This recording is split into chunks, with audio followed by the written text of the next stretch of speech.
successfully.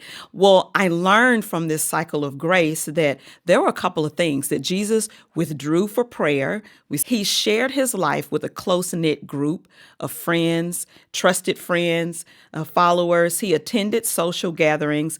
He found joy in life. He spent time in community with other believers. He drew sustenance from scripture. He embraced solitude, being alone. He embraced that time, appreciated nature, rested, and reached out to the marginalized, cultivating deeper relationships. So a lot, and most of this is centered around community.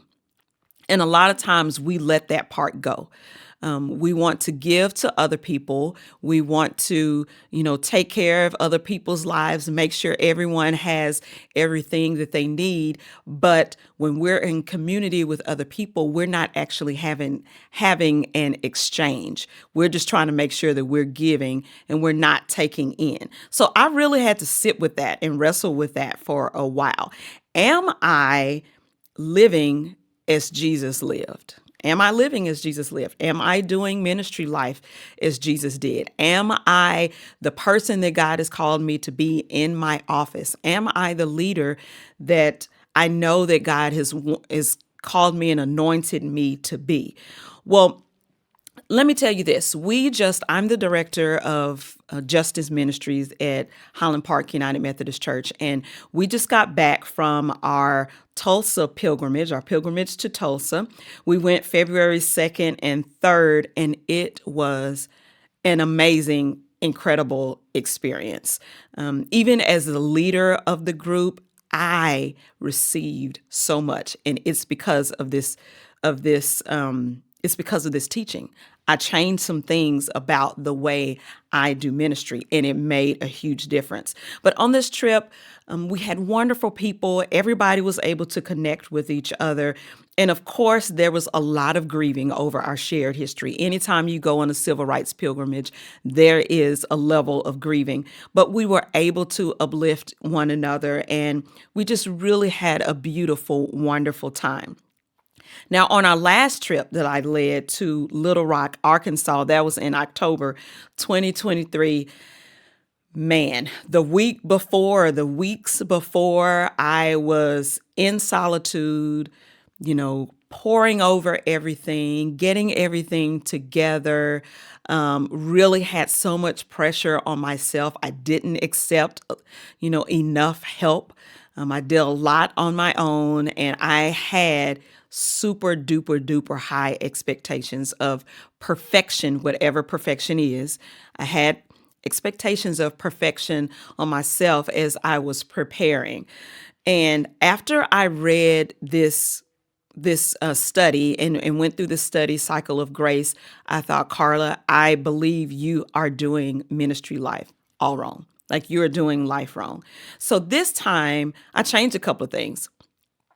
We left on Friday. We got back on Saturday. So on Tuesday night, I set a time to meet friends for dinner, and we had a beautiful time over dinner. Wednesday night, I did do my normal time of preparation.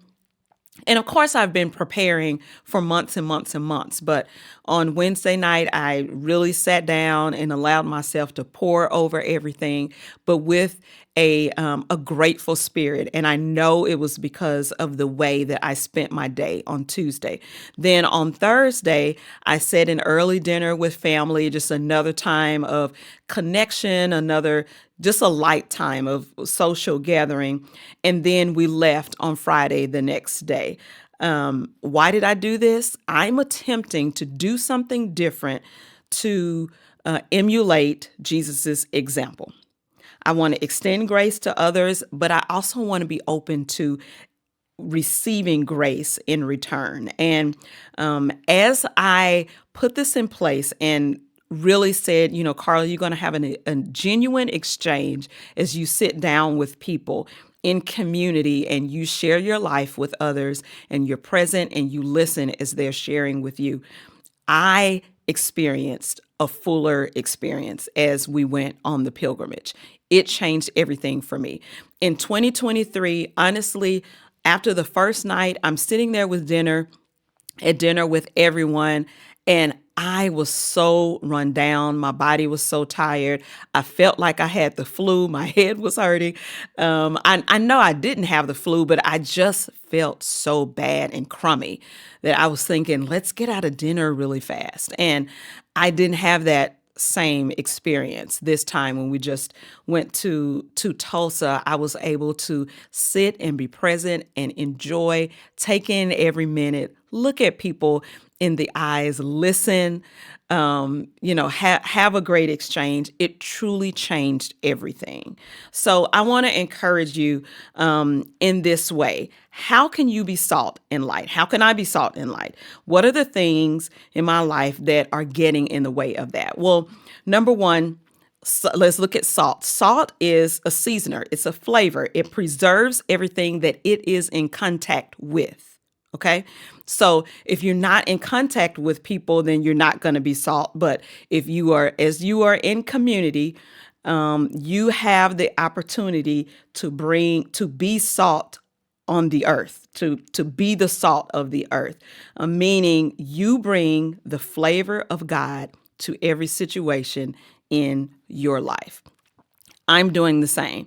I need to be able to live in a way that I can bring this flavor, that I can preserve the culture that God has called me to preserve. Just bring that flavor to every situation of my life. And then light, it illuminates.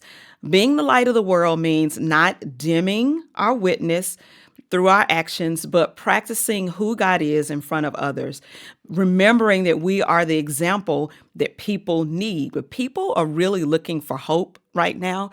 People are going through a season where different things are going wrong.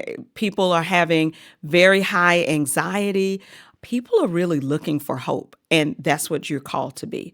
You're called to illuminate this light and have this presence of God and live that way in front of other people so other people can see God through you and who you are being.